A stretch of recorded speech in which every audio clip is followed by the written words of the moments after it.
All right, in this video, we're going to learn about the relationship between marginal costs and average total costs.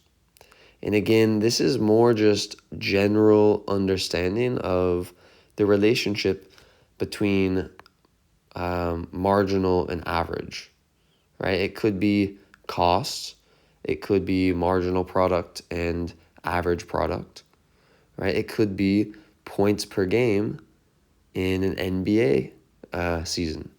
And so we're going to use our friend Steph Curry over here to explain this relationship for us. So one thing you might have heard when learning about these curves is that if you're drawing an ATC curve and an MC curve, well, the MC curve has to cross ATC at ATC's lowest point.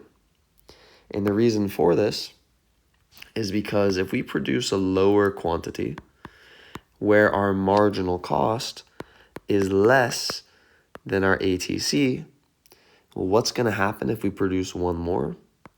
Right? Our average total cost is going to get pulled down by the low marginal cost. And you can see our marginal cost here is rising, but as long as it's lower than the average gets pulled down. Now, as soon as we produce past this point, where now our marginal cost exceeds the average, what do you see happening to the average? The average is getting pulled up. Okay, so let's use Steph Curry as an example here. Let's say that Steph Curry is averaging right now 30 points per game. Okay, so that's his average, just like our average total cost. And then let's say that tomorrow night, he goes out and he has a pretty bad game. So he scores 15 points. What is going to happen to his average points per game?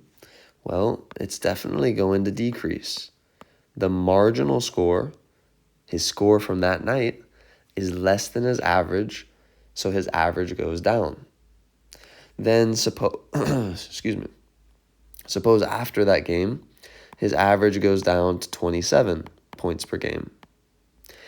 And then he lights it up the next night, scores 40 points. Okay, so again, his marginal score now, 40 points. What do you think happens to his average? Well, his average is back on its way up. Why? Because the marginal score was higher than the average.